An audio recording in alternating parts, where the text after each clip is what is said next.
तो गाइज हमने क्या क्या कर लिया है, अब हमने पोर्टफोलियो का सबसे पहले रिटर्न निकालना देख लिया कि पोर्टफोलियो का रिटर्न कैसे निकलता है। पोर्टफोलियो का रिटर्न है weightage average of individual securities return. तो अगर दो सिक्योरिटीज़ हैं ए और बी पोर्टफोलियो के अंदर, तो उनके जो इंडिविजुअल रिटर्न्स दे रखे हैं उनका आप वेटेज एवरेज निकाल दीजिए तो पूरे पोर्टफोलियो का रिटर्न आ जाएगा। सिमिलरली अगर दो सिक्योरिटीज़ हैं ए और बी, उनका आपको पोर्टफोलियो का रिस्क निकालना है पूरे पोर्टफोलियो का, ठीक है। तो उस केस में आप वेटेज एवरेज नहीं कर सकते। क्यों? क्योंकि वेटेज एवरेज के साथ साथ एक और रिस्क आपको ध्यान में रखनी पड़ती है जिसको हम कहते हैं इंटरैक्टिव रिस्क।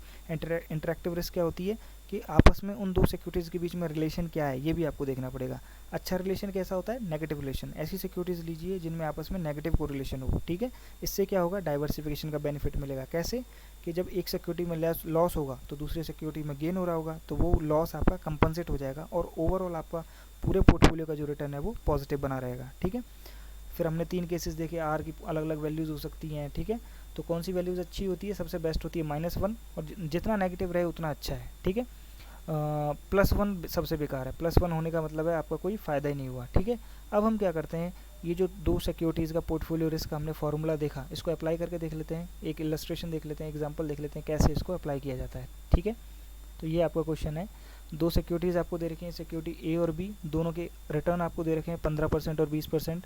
दोनों का सिग्मा यानी स्टैंडर्ड डेविएशन जो कि रिस्क को मेजर करता है, वो दे रखे हैं 50% और 30%, ठीक है।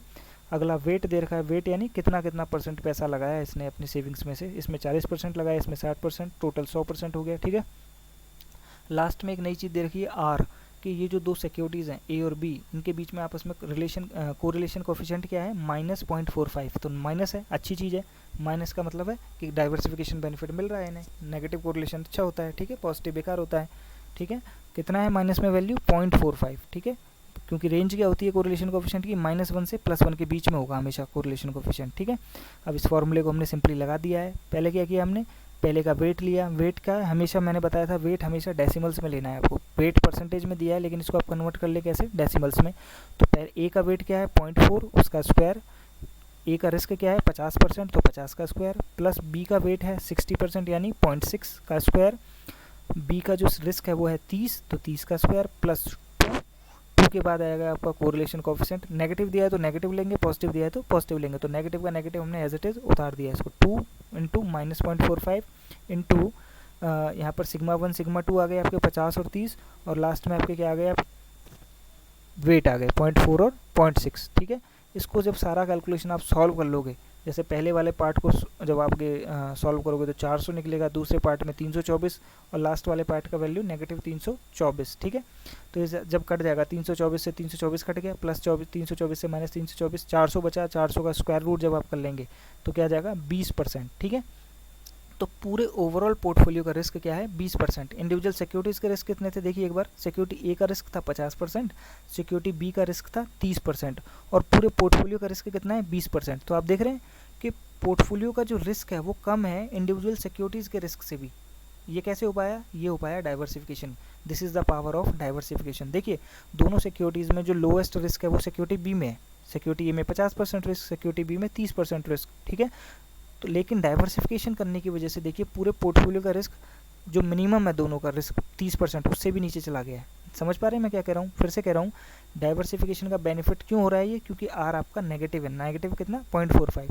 इसकी वजह से क्या हो रहा है कि ओवरऑल पोर्टफोलियो का जो रिस्क है वो आपके इंडिविजुअल सिक्योरिटीज़ के रिस्क से भी कम हो गया है, ठीक है।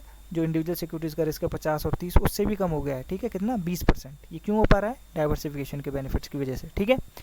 और जहाँ तक क्लोजनेस की बात है, ये 30% के ज़्यादा क्लोज है। क्यों क्लोज है?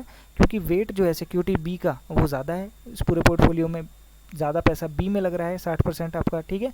तो जो भी पूरे पोर्टफोलियो का रिटर्न है या रिस्क है वो किसके क्लोज होगा? ज़्यादा बी के क्लोज होगा, ठीक है। तो पोर्टफोलियो सिक्योरिटी बी का जो रिस्क था वो 30% था, तो पूरे पोर्टफोलियो का कितना है? 20। सिक्योरिटी ए से दूर है, सिक्योरिटी बी के ज़्यादा क्लोज है, ठीक है। तो ये यहाँ पर सेशन ख़त्म होता है। आई होप आपको अच्छे से समझ में आया होगा। आप रिपीट इसको देखिए, जहाँ जहाँ मैंने पेन से लिखा है वो मैंने आपको समझाया है, उसको आप अपने शब्दों में अपनी हैंड राइटिंग में लिख लीजिए। इन फॉर्मूलोज़ का बार बार आपको ज़रूरत पड़ेगी।